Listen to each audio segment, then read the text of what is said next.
Technical difficulties, but welcome to the Robert E. Howard in 1935 panel. I'm Bobby Derie. You might have seen me on some other panels. I'm the author of Weird Tailors, Essays on Robert E. Howard and Others. This is Will Oliver, who just published a biography of Robert E. Howard. If you haven't seen it.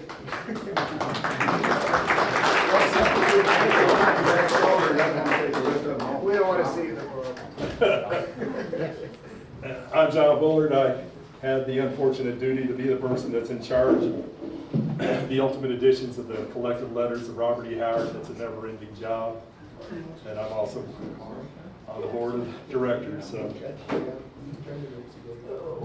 we get the lights on. Some of us are blind. Thank you. Thank you. Okay.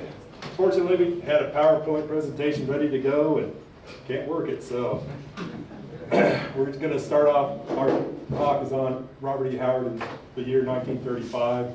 We're going to cover what happened to him personally and professionally. And we're going to try and go from the beginning to the end. So anything you guys want to say about 1934, how that ended off? So, in the beginning, so 1934 compared to 35 was actually a pretty good year for Howard. He was making some decent money. He was publishing. He was dating Novelin. Things were looking pretty good. And what I would say with his mother, even though she was having a lot of problems with her health, there was still that sense of hope. Like if we just get her to the right doctor, we just get her to the right sanitarium, and she gets treated, she'll be fine and everything will be better. That changes in 1935. But so 34 was looking good, and almost from the beginning, 35 was a good year and a bad year. It was just a rocky year, but it also was kind of the beginning of the end. And you have to remember that this was around the part of time where Weird Tales was starting to fall behind in payments, and he would be getting half checks for some stories because the bank that Weird Tales used had failed and did not reopen. And so they were trying to rebuild their capital fund and get all their people paid, and they had a very small staff, but the printer, they owed all the money to the printer, and the printer had to be paid off first. And then the authors when they could get to them.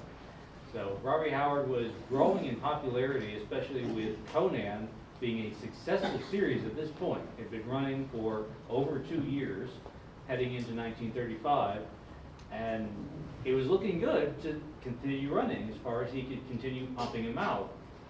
Farnsworth Wright was picking him up almost as soon as he was sending him in. But there was that slowdown in payments. The second thing that was going great for him was he had started writing his Breckinridge Elkins character, and that had really taken off. The pulp action stories was buying every Breckinridge Elkins story he could sell to write. And he went on as they started publishing. Every issue they put out had a Breckinridge Elkins story in it from 1934 till after his death. I think it's September 1936. So he was also starting to try and break into other types of writing genres, such as adventures. He had started to sell some of his Elborak stories to one of the pulps. So things were starting to look up for him financially at the start of 1935. January 1935, he took his Conan novel, The Hour of the Dragon, and they tried to sell it. He wrote it specifically for a British publisher. The British publisher went into bankruptcy, and they sent him the story back. So at that point, he took the story and sent it in to Farnsworth Wright at Weird Tales, and Farnsworth bought it in January, but it would not start to be published till December of 1935. So he had to wait to start getting any sort of payment for that in December of 1935. Part of splashing all those different markets was that in 1934, he had taken Otis Albert Klein as his agent. So while Howard was still selling directly to Weird Tales, because that was a market he had built up himself, Klein was encouraging him to try other things. Give me a detective story, give me a mystery story, give me a boxing story, and he tried to sell it. And sometimes he did, and sometimes he didn't. But that's how in 1935 he started to try to splash the spices. And then one of the benefits to that is that by having a literary agent, they do all the legwork. Whereas before, Howard wrote them, would send them out. If they got rejected, he'd have to then, redo it, write a new letter, send it out. And he had to do, and this took up a lot of time. So now all of a sudden, with the literary agent, he's got more time to write more stories, to be able to make more money. And one of the good things is that because of the relationship he built up with the editor that started buying the Breck Elkins stories, that editor left that pulp and moved over to another pulp. And he asked Howard to specifically write him some Breck Elkins stories. So Howard did not want to do that. He wanted to keep selling the stories to that particular pulp. But he started to create some knockoff characters of Breckenridge Elkins too, which became series characters in 1936 at the time of his death. And that's Buckner J. Grimes and Pike Bearfield. The other one that basically it was a Breckenridge Elkins story that did not sell, called it Elkins Never Surrenders. So here you wrote the story changing the character to is it Bearfield Elston? Yeah. And it changed the title to Elston Never Surrenders. And he kind of changed it a little bit when he rewrote it. Because if you compare it to the Elkins story, the Elston story is like a Bugs Bunny cartoon turned up to 25 in terms of psychotic attack and action, whereas Elkins is more of a reactive character to what's going on. One of the other things is that starting in February, his mother, Hester, who's the woman on the left, that's her sister Coralie on the right, her health started failing. And so in February, they had to take her to, I think it was Temple, to get a gallbladder surgery. And she had a very bad recovery from the gallbladder surgery. She was in the hospital for about a month. And then once they got her back home, he had to start taking her over to Coleman, to a hospital in Coleman, to get her wound taken care of several times a week. So for about 2.5 months, he was unable to really do any writing because of caring for his mother. Plus he was also spending money as the main breadwinner in the family because Dr. Howard was getting paid as a country doctor in kind with chickens, eggs, pork and whatnot. So Bob was the main one who had money, and so he was having to pay the medical bills for his mother. Gallbladder surgery was not uncommon during the period, but it had a high after-surgery fatality because of infections. H.P. Lovecraft's mother died of infection after having her gallbladder removed in 1921. And when Lovecraft's wife went in for gallbladder surgery, he strongly encouraged her to do anything else. So people knew that this could kill you back then. And she had moments where she looked like she was getting better. Novelyn Price once wrote that she had that encounter with Dr. Howard when they'd just gotten back from Temple and they'd had the abscess treated, and Hester Howard seemed to be improving. And Dr. Howard, knew it was not going to be a permanent improvement, but he let Bob believe otherwise. He actually said in a letter, as the months grew on, his mother showed some improvement. He accepted her conditions as one of permanent improvement, and that would continue. I knew well that it would not, but I kept it from him. And this is part of why in 1936, her really sudden downturn of health might have caught him. Maybe. So now he's spending all of this money on the doctor's visit, which again, he needs the cash to be able to spend this, because doctors won't accept, the regular doctors, not the country doctors, won't accept chickens and, and milk and what have you. So this is where, because of the fact that Weird Tales was not sending him money, he needed the cash. And so he had to do something that had to have been, well, it was very unlike Howard, for starters, and it had to have been very difficult for him, but to basically send a plea letter to Farnsworth Wright to try to get some money to be able to help his mother out. So in the letter that he wrote May 6, he opens, I always hate to write a letter like this, and it's not like he wrote a lot of these types of letters. This is really unique.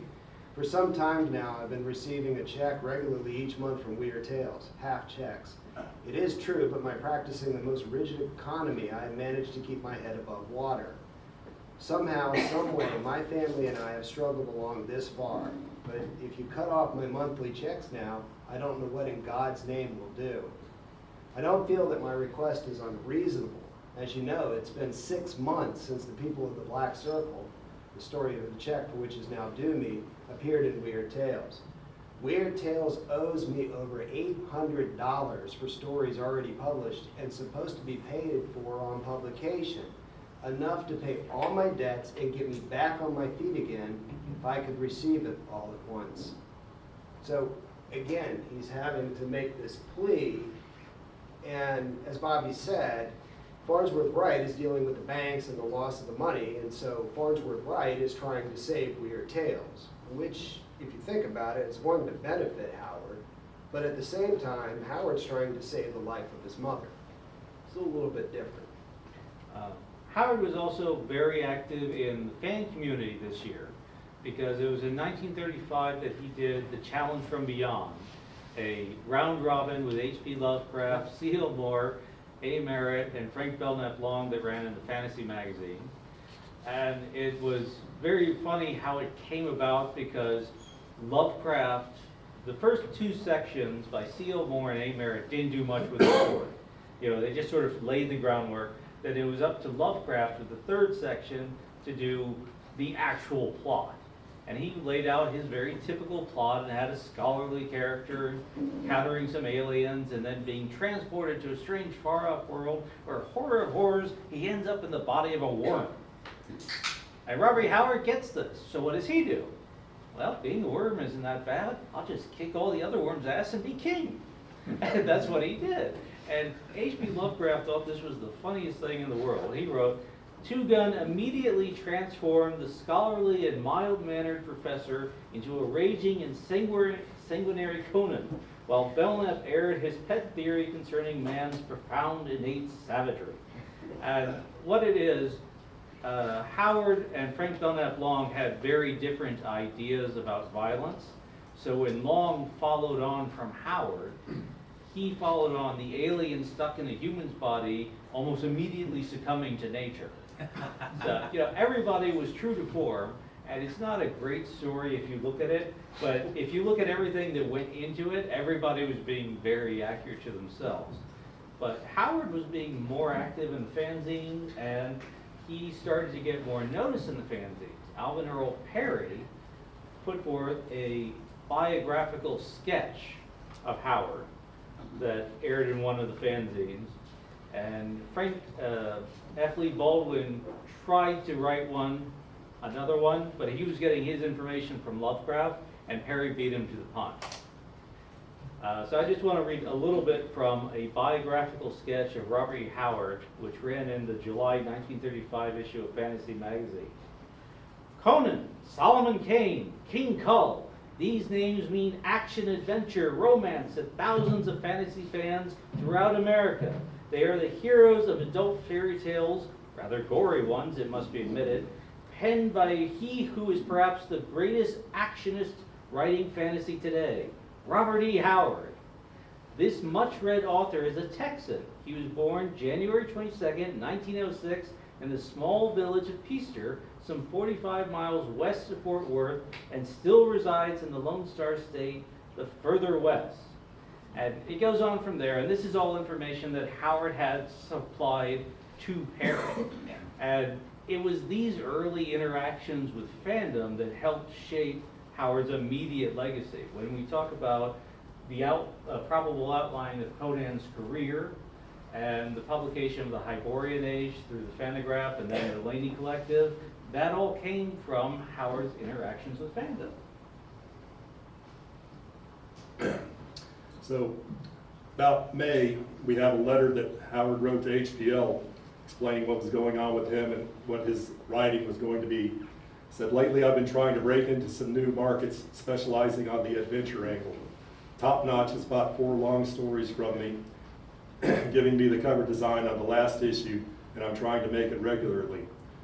And this is the big point coming from Weird Tales and his treatment by Farnsworth Wright.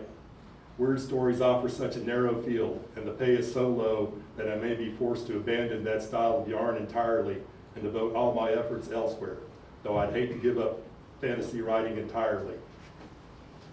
So from here, you can see he's starting to transition away from fantasy, going for adventure, and also starting to write the westerns that are paying him. Weird Tales was paying, what, half-cent a word at that time upon publication, not upon acceptance. The other folks that he was starting to break in, they were usually paying about a penny a word upon acceptance and not on publication.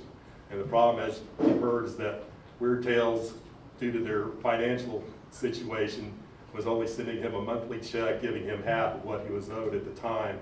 And even that, they weren't really paying him what he was needed at, or what he was owed at that time. I don't know, do you know if he ever found out about Seabury Quinn always getting paid on time? Well, Seabury Quinn, alright, so Seabury Quinn was the most popular author of Weird Tales during its initial run, 1923 and 1954. He claimed he was always paid on time. In his letters, he makes it clear he wasn't. But, you know, there's what he claims in public and there's what actually happened. I don't think he got preferential treatment, aside from maybe getting the higher end of Weird Tales' range. Weird Tales went from a half cent a word to a cent a word on average. On very rare occasions, they'd go up to a cent and a half, but that was rare. Like, very few people got that. Even Lovecraft didn't usually get that. Merritt got it, right? Yeah, Merritt got it. But this was at a time when Strange Tales of Mystery and Terror came out. They were paying 2 cents a word. So you can see why all the Weird Tales authors were going for Strange Tales. But that was a couple of years in the past, and a bunch of those magazines that Howard had been making failed. You know, Strange Tales of Mystery and Terror went down in 1933, and Fight Stories went down in 34, I think. And, you know, so he would make a market, it would go along, then the Great Depression would kill it, and he'd make another market. And that's how Howard was going. You know, he had to make money, he had to keep writing, he had to keep finding new markets, and that's what Klein was good at for him. And Klein also did some odd stuff. Howard managed to do a collaboration with Chandler H. Whipple called The Last Ride in 1935. Which isn't one of Howard's typical westerns, but again, he's fixing up a story for somebody else, which is not, I think, his preferred way of doing anything. But it offered money. But it offered money. Going on to June, we have a letter to August Derleth by Howard. I've been working overtime trying to rebuild my bankroll a little, which naturally took a double of a licking. I've given up trying to write detective yarns. We'll come back to that. A job I despise anyway, and am concentrating on adventure story. You might possibly have noticed my novel, The Latest Top Notch. So this is his El Borak character that's starting to take off in that. There's something wrapped up in this that's important. I've been working overtime trying to rebuild my bankroll. You know, he's having to write. In order to get paid, he has to write, which means he has to write a lot, and he has to send out a lot because he gets rejections. And he has to write more. And if he loses a poll that he's been writing for, now he's got to start all over and find a new poll to be able to publish to make money. So he's working an enormous amount. And one of the things I did in the biography was when he was a little bit younger, he was having troubles with just interest in women and interest in kind of anything, kind of this lackadaisical, and so he wanted to go to the doctor, and so Dr. Howard lined him up to go to a specialist, but still, you know, a country city doctor, if you get what I mean. And so he goes there, and the doctor gives him the diagnosis of sexual anesthesia. So that sounds really weird and sexual, and of course, you know, let's break the camp. Sorry, Gary. He utilized it to kind of, you know, promote that, you know, he's psychologically got all kinds of problems, and, you know, sexually he's got problems, etc. I ended up reading 2 books on the history of sexual neurasthenia, which is, you know, it's really exciting reading, you know, reading this. So, but it was an eye-opener. because what I didn't know was that sexual anesthesia was a diagnosis given by the medical science, medical doctors in the late 1800s. And it was this new disease or problem that people were facing, and they were having a hard time of caring about anything or having any kind of sexual interest that was dying on them, and they didn't understand why. The other thing was, among a lot of people diagnosed with this, they ended up committing suicide. So along comes the early 20th century psychology, and psychology starts to take over the diagnosis of sexual anesthesia. So when Howard goes to the doctor and is diagnosed with that, this is really a dated diagnosis among the doctors. It's really been handed over now to the psychologist. And it turns out what sexual anesthesia is chronic fatigue syndrome. That's what we would call it today. So when you work really hard and you spend lots of hours working and you don't get a lot of sleep, you don't eat very well, you're not getting exercise, you're not taking a break away, which Howard wasn't doing because he had to write, he wasn't going on vacation, and he talks about that in a lot of his letters. I wish I could go somewhere, but then you start hearing, I don't really care, I want to go here, but I probably won't. He loses a lot of his interest in life. And again, this is a disease of modern man. We've created this civilization that puts a lot of stress on us. It's a faster world, and he has to produce a lot, so he's working himself to death. And again, it contributes, I think, to the problems that he started to face, was just the chronic fatigue. I mean, he's facing what a lot of people face today. And this was at the time when he was telling Novel and Price that he was working 18 hours a day at a typewriter. And you can imagine what it's like out there now, in this heat, without air conditioning, pounding the keys of a mechanical typewriter, talking out a story, 18 hours a day. Yeah, I can definitely see how he'd get tired. Do we want to talk about the relationship with Novel? Yes, that's perfect opening. So, backing up to May, the woman he was dating, Novel and Price, started dating his best friend, Truett Vincent. And we should talk about April first. April, okay. Okay, all right, so Novel and Price was also very busy. She had returned to Cross Plains for the 1935 school year to teach, and she was doing all sorts of extracurricular activities with the school, with amateur dramaticals, and taking the kids to meet. And in April, she has an incident that sends her to the hospital. The Cross Plains Review called it indigestion. Her own memoir, One Who Walked Alone, is very sketchy about what actually happened. I think Patrice Louinet has some fanciful ideas that maybe she'd had a miscarriage, but there's no proof of what actually happened. If you look at what she was doing in 1935 in her book, she was working all the time, she wasn't eating a lot, and then she suddenly collapsed, and they sent her to the hospital, and they asked, are you starving yourself? So you get the idea that both Bob and Novelin were sort of workaholics in their own world. And I think that lack of time with each other affected their relationship. That's my speculation. But then, in May, her family, she goes down to Brownwood where Truett lives. So they see each other, they kind of knew each other before, from high school and whatnot. So he asked her out on a date, they start dating. They suddenly realize, what are we going to do about Bob? Not tell him. Yeah. Well, I thought that she said that they did try to tell him, but he just would not want to hear it. He just totally ignored it. Well, initially she said that, I saw Truett. I saw Truett in Brownwood. That's what she told Howard. and some of Howard's friends had tried to play little tricks on him before, so he might have had that in his mind. We don't know. Yeah. We don't know because Howard would never talk about that sort of thing in his letters. So we're mostly getting this from Novelin's perspective. And also raises a little bit of a question to me, because when you go back to several years before, when his beloved dog Patch started to die, he did not want to deal with that.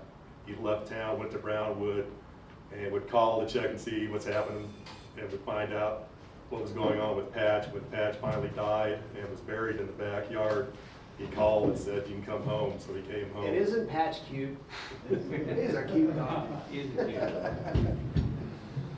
So, in June, Truett asked Bob, let's go back to New Mexico. They had gone to New Mexico the year before, where they went to the Carlsbad Cavern, and from that trip, Bob wrote Jules of Waller, the Conan story. So Truett has family up in Santa Fe, so they said, okay, we're gonna go on this big trip up to Santa Fe, we're gonna go see some sights in Santa Fe, go on into Colorado, and Bob was hoping to go to Arizona. So they leave on June the 19th. He goes down to Brownwood, picks up Truett, cuts over from Brownwood to the Pecos River, goes up the Pecos River, all the way up to Roswell. They spend the night in Roswell.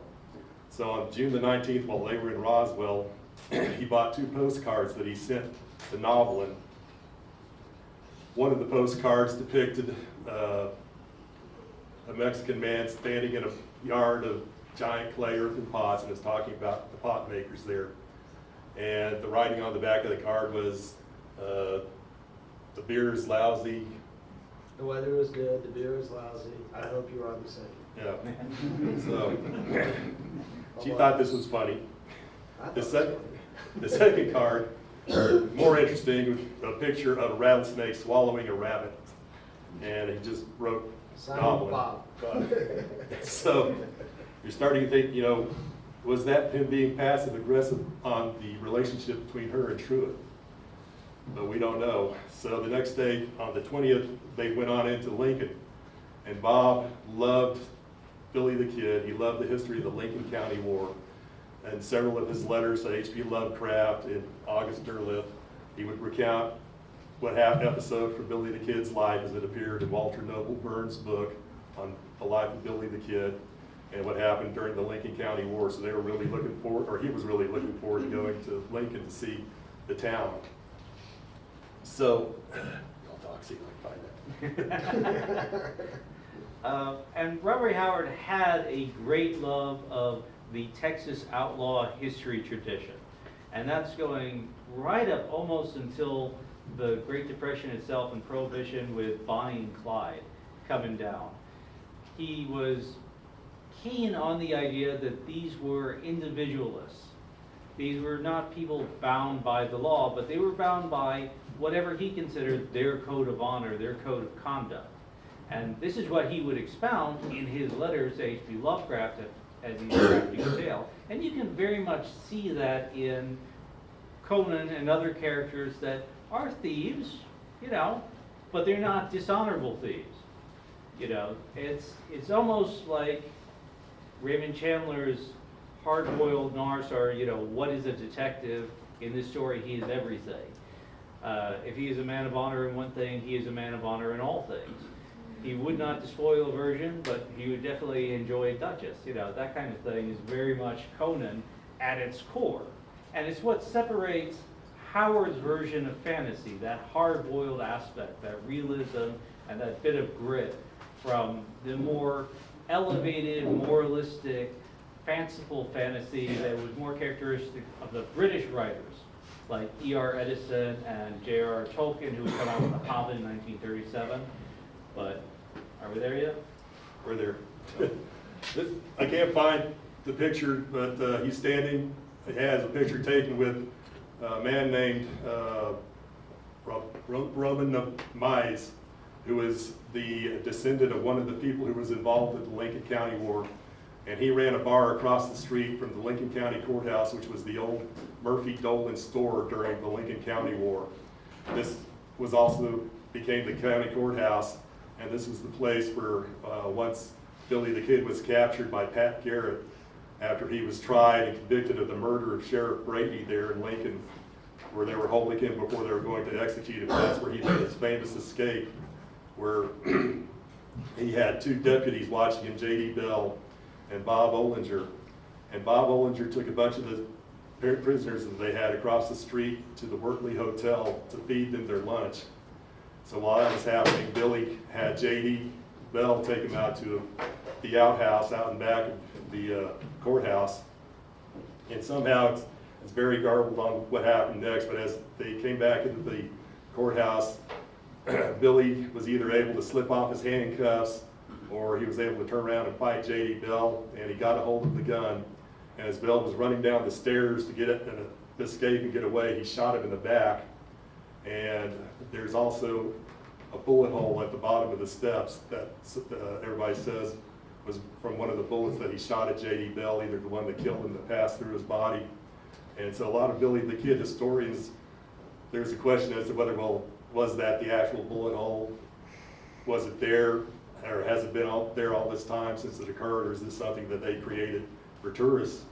And they use Bob Howard's letter to H.P. Lovecraft where he's explaining the trip, and he talks about seeing the hole to say, okay, we know it was there as of June 1935. So he's become famous among Billy the Kid historians for that. But after they finished touring Lincoln, they continued on the way to Santa Fe. And when they made it to Santa Fe, one of the things they wanted to do was go see the Spanish governor's palace. And at the Spanish governor's palace, this is a picture of one of the rooms they had there showing the exhibits they had in 1924. It's copyrighted by the New Mexico Historical Association. So if you want to use it for anything, you got to get their permission. I had to pay a fee for it. But the important thing to learn about this is that you see this model of this pueblo. And one of the things that happened after this trip to New Mexico is Bob Howard was so excited by seeing Lincoln and seeing what was going on, what was on exhibit at the Spanish governor's palace, that he came back and wrote Red Nails, the last Conan tale, which is about a big city called Zuccotti, a giant circular city that's all enclosed exactly like a pueblo. And it's covered by a stone wall on the outside. And seeing some of the photographs, you can barely see, but these are photographs on the top of the wall of the various other ancient pueblos in New Mexico. So my surmise is that he saw the photograph for the Pueblo Bonito in Chaco Canyon, which is a semicircular pueblo. And there's also another picture of a pueblo, which I can't remember the name of. I think it's Tuolumne or something like that, which is a circular pueblo that they had been excavating. So this fired up his imagination for the city of Zuccotti. And one of the things he writes in the letter to Lovecraft, he said, I'm not really interested in the Pueblo culture. I'm more interested in the people that came and conquered them, the Navajo, the Apache, and the Comanche. And as you see in the story, he used that because the people who built the city of Zuccotti were invaded and wiped out by the Tlaxcalans. Yeah, that were the people that Conan and Valeria dealt with when they actually made it into the city of Zuccotti. So he's following that. Their trip to New Mexico, as I said, Bob was expecting to go on for several days. It only lasted for 5 days. He writes in the letter to Lovecraft that Truett, for some reason, decided, no, I want to go back home. I want to go back home. So they turned around. Well, actually, Bob wanted to go see some cliff dwellings, so they tried to go north and made it only as far as the Pueblo San Ildefonso, and they couldn't get any of the Navajo to tell them proper directions to get to the cliff dwellings, so they turned around and drove back, came back, went to El Paso, went drinking in El Paso, and then went on home, and he dropped Truett off in Brownwood and came back home. And he wrote Red Nails probably, that would have been about June 25th when they got back. We have in a letter and also in Otis Klein's records that, well, not, no, I'm sorry, I take that back, not Otis Klein's records, but we have in a letter to Lovecraft that Howard said that he had sent the letter, or the Red Nails in about the end of July to Farnsworth Wright, where Farnsworth went on ahead and accepted it to be published sometime later. And it was later published in 1936, starting the month that Bob killed himself. So, You want to talk about price visit? huh? Price visit? Yeah. Uh, Letter, yeah. Okay, so 18 October 1935, there's a college football game in Brownwood. The Howard Payne Yellow Jackets were fighting the Austin College Kangaroos, and it was a scoreless tie. Neither of them managed to do anything. And, you know, Bob's driving home after this pitiful excuse for a football game, and he finds in the front parlor E. Hoffman Price. And he and his wife, Wanda, had driven up from Mexico. This was the second of their 2 trips to visit Robert E. Howard. And they stayed only a couple of days, but most of that was spent talking, according to Price. And it really has to be emphasized that we all know what it is like now to do the pilgrimage to Cross Plains, to come here out of the way from wherever we've come from. Imagine what it was like in 1935.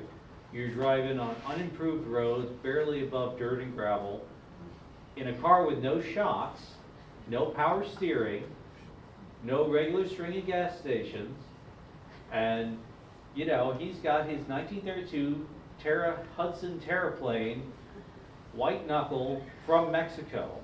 And he's already patched the gas tank with chewing gum once. All right? And he shows up on Howard's doorstep, and they just go at it. And it was really at this point where Price starts telling Howard about his success splashing the Spices. And Howard writes to Lovecraft later that year, "In my efforts to make new markets, I've been splashing the field, as Price calls it. One market I tried was Spicy Adventure, a sex magazine to which Ed is the star contributor." Well, Price wasn't the star contributor, and Spicy Adventure wasn't a sex magazine, but it wanted you to think it was. It was Spicy Adventures were all about selling the sizzle, not the steak. There wouldn't be any nude, there wouldn't be a description of a nude, at least not right away. A lot of the action would trail off into asterisks or periods. You know, it would never get explicit, it would never get raunchy. But, you know, Bob Howard found this was a market he could write to. And Otis Oliver Klein actually wrote to Bob, I can find the damn quote. Yeah. "Your story, The Girl on the Hell Ship, seems to be pretty close to what Frank Armour wants for Spicy Adventures, although it may not be quite hot enough for that book. However, I'm trying it on Armour and will let you know his reaction. Price has done quite well writing for this magazine as well as Spicy Detective. Perhaps he could give you some good tips on that sort of thing if you are interested in following up. Armour paid Price 1 cent a word for these yarns on acceptance."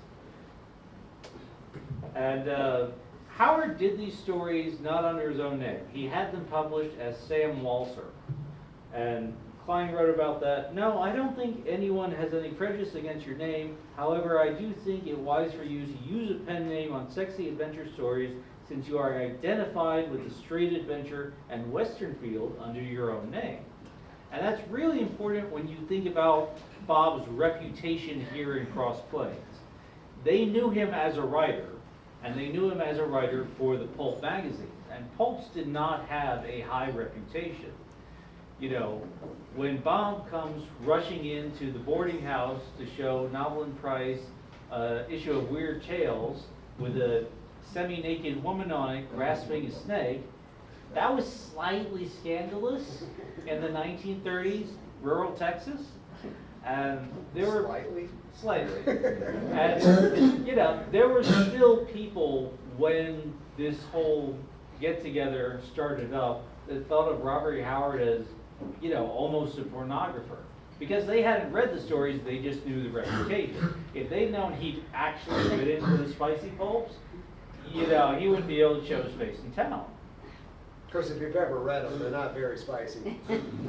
He gets a little kinky. Robert E. Howard had a modest collection of flagellation literature because in that day there was censorship of the males. You could not get legally real pornography. However, flagellation literature fell under psychology, history, you know, interest in judicial punishment. So, you know, there were these logistical ways that these little publishers could get around doing something that wasn't quite porn, but was very porn adjacent. And he puts a lot of that flagellation into some of his stories because that sold. When you look at the Blackstone, that was 1932, there's a big flagellation scene. And part of that reason was that Farnsworth Wright knew he couldn't get away with a straight nude on the cover. But if he was illustrating a scene where a girl was stripped and whipped, he could put that on the cover and it would sell. So Seabury Queen did a lot of it, Robert Howard did a lot of it. It was all to sell the stories more than his personal interest, probably. It worked. Yeah, it worked. Staying on Ehop and Price and backtracking it to fantasy, weird tales, and Conan. If you can believe what Ehop and Price wrote about his time with Robert E. Howard, he said, he told me that he was getting plumb fed up with Conan.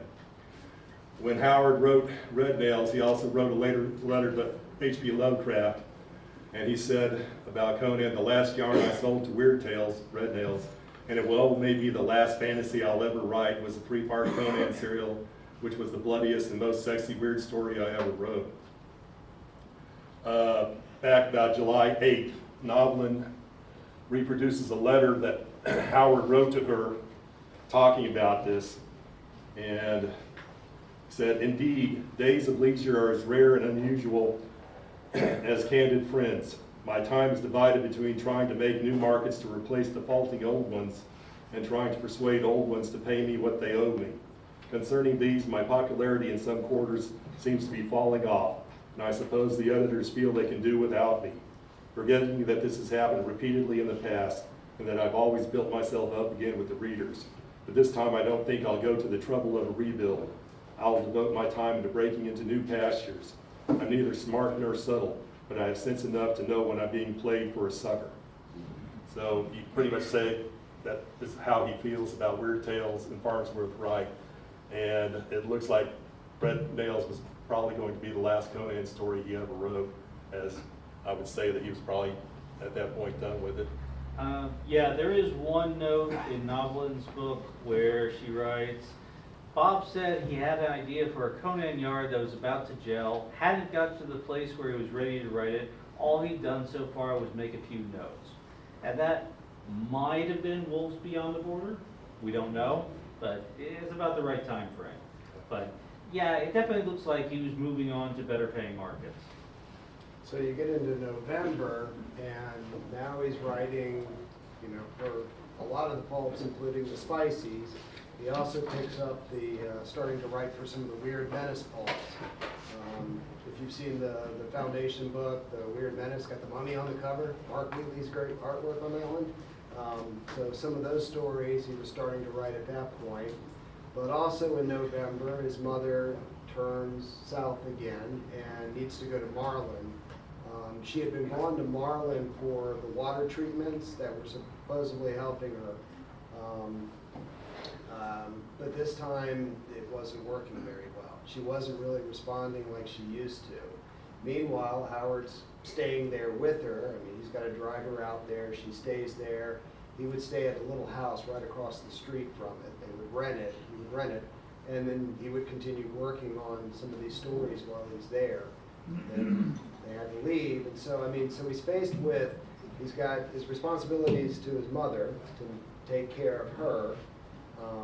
And again, unlike Novelin thought, well, you know, her husband's a doctor, he can take care of her. But the problem is Dr. Howard was on call to all of the people in, you know, Cross Plains and the entire area. So he didn't have time to be able to, you know, care for her. So it fell on Howard. And so he's under a lot of stress at this point, trying to take care of his mother, but at the same time, he's also trying to write for the pulps. So it's getting more and more difficult toward the end of the year here. I can back up real quick. On August 18th, Howard finishes and sends in to Otis Klein his fix-up novel of the first 8 or so stories of Breckenridge Elkins with filler material from Barrack Creek. Klein sends it out to American publishers to see if any of them want to buy it and publish it. And by October, they hadn't heard anything from the publishers they had sent it to. So Klein suggested, let's try England, let's send it to the United Kingdom, because Klein had been starting to send some of Howard's stories to the United Kingdom to see if they would buy any of them for publishing over there.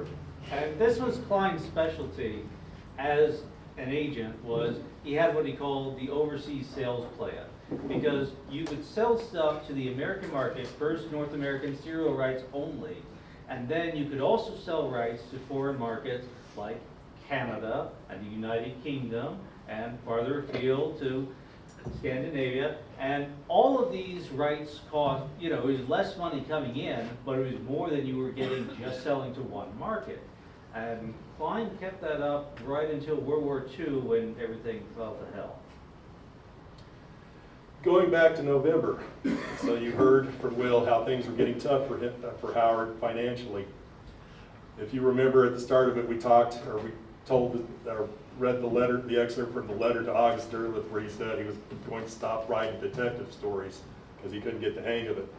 November 15th, he receives a letter from Rogers Terrell, who's the editor of several pulps for popular publications, on a weird menace story that he had sent them for publication. I wish I could talk. Says, "Dear Mr. Howard, although your story, The Devils of Dark," and he wrote the name wrong, he says Dark Lane, it's Dark Lake, is too much of the adventure type for us. I wish you'd study our needs a bit more carefully. This is the important part. You can write exceptionally well, and I'm sure you can do our kind of story. Will you try us with something else? Sincerely, Roger Terrell, editor, Western magazines and mystery magazines. So he was still sending his mysteries in and able to write them. And let's see, we have a letter on November to August Derleth where he says, "I'm seriously contemplating devoting all my time and efforts to Western writing, abandoning all other forms of work entirely. The older I get, the more my thoughts and interests are drawn back over the trails of the past. So much has been written, but there is so much that should be written." This was because he was really starting to break out in the Western fields with his humorous Westerns and his straight Westerns. And Lovecraft and Derleth had been working on Howard to try to get him to write more of the Western and Southwestern fiction. And that's where we get the Southwestern Gothic horrors like Pigeons from Hell and Black Canaan. Sorry to interrupt. No, keep going. Okay. I'll take it down. So, while Derleth and Lovecraft recognized the popularity of the Conan stories, they also thought they were pretty much pot boilers for the most part.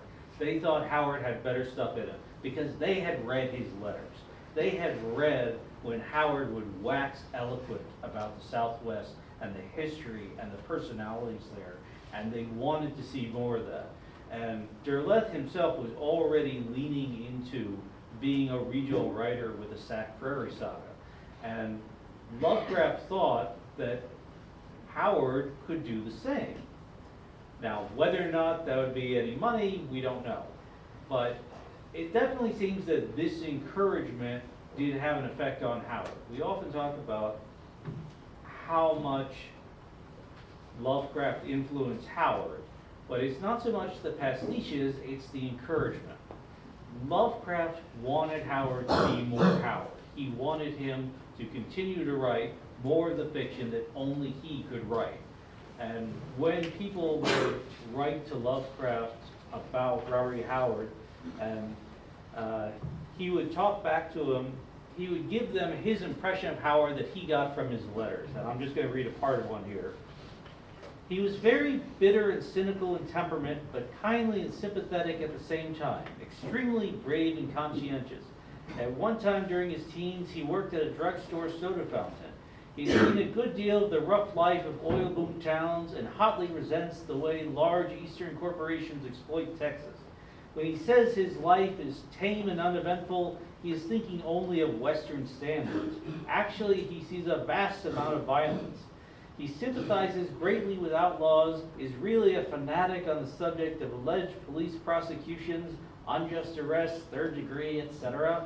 His fetishes are strength, civility, justice, and freedom. Everything civilized, soft, effeminate, or orderly, he hates with astonishing venom. In ancient history, he detests Rome as strongly as I revere it. He travels occasionally in Texas and the Southwest, has seen the Carlsbad Caverns, and sometimes spends the winter in San Antonio. Has never been east to New Orleans. First stories published in Weird Tales in 1925 or 6. A poet of savagely great power. And this was the image of Robert E. Howard in 1935. If you were a fan of the Pulse, if you were reading the fanzines, if you were picking up the magazines and you were reading the letters in Weird Tales, this is the image of Howard you would receive. He was this guy in Texas that was very much a character in his own right. He was a personality. But what they did not see was the man beneath. The guy that was breaking himself, trying to write, trying to support his parents, with a failing relationship with Novel and Price, and just trying to keep it going as far as he could, even as things looked bleaker and bleaker. Economically, this 1935 was not his best year. He only cleared about $700 through the client agency, and a little more through Weird Tales. We don't know exactly how much because we don't have the stubs, but you know, he earned less in 1935 than he did in 1934. But he had written a great deal, he'd sold a great deal, and a great deal would be published in 1936. So he was looking forward to more money coming in, but it was that crunch. It was that tight spot right there as he was ending the year and going into the next one. Good place there. On December 27th, Maybe it's not. but wait, there's more. John, 5 minutes, man. That's why I'm. Got you. He replied to a letter he received from an agent, August Lininger, who also was an agent for E.H. Price. Price also used Otis Klein. He said, I have received your letter of the 17th and read it with much interest, together with the literature that accompanied it. Mr. Otis Adelbert Klein handles most of my work, and I have no reason to be dissatisfied with him. However, there's no harm in having more than one string to a bow. As in the case of my friend Ed Price, who does business with both yourself and Mr. Klein, and seems to be doing very well indeed. I noticed that in your ad in the December issue of the A&G, Author and Journalist, you state that in the case of a professional who has sold $1,000 worth of stuff within the last year, you will waive reading fees and handle his work on straight commission. Well, I sold considerably more than $1,000 worth of stories. If you are willing to handle my work on a straight commission basis, I'll be glad to send you some yarns and let you see what you can do with them. Of your ability as an agent, there is of course no question. As to my yarns, I write westerns, adventure, fantasy, sport, and occasionally detective. I have been a contributor to Weird Tales for 11 years, and the 70,000-word novel, The Hour of the Dragon, is at present running in that magazine as a serial.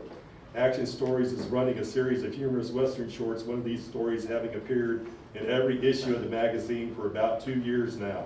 In the past few months, I have made 3 new markets: Western Aces, Thrilling Mystery, and Spicy Adventures. In addition to the magazines above mentioned, my work has appeared in Ghost Stories, Argosy, Bite Stories, Oriental Stories, Sports Stories, Thrilling Adventures, Texaco Star, The Ring, Strange Detectives, Super Detectives, Strange Tales, Frontier Times, and Jack Dempsey's Fight magazine. So you can see that he was definitely still working hard on what he was wanting to do and making a living. The very last line I want to give you, this is from E. Hoffman Price in his memoir. The last time I saw him, mid-October 1935, he was the most impressive of my writer associates. Often and often, I wished and I hoped that I someday might reach his level. And that was Robert E. Howard in 1935. Thank you all.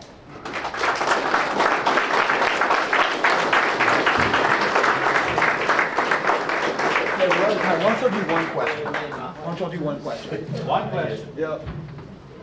One question. Anybody? Hand there. Me? Yeah, you. All right. Controversial one. So does anyone know if at any point he kicked around the idea of maybe I should just get a job?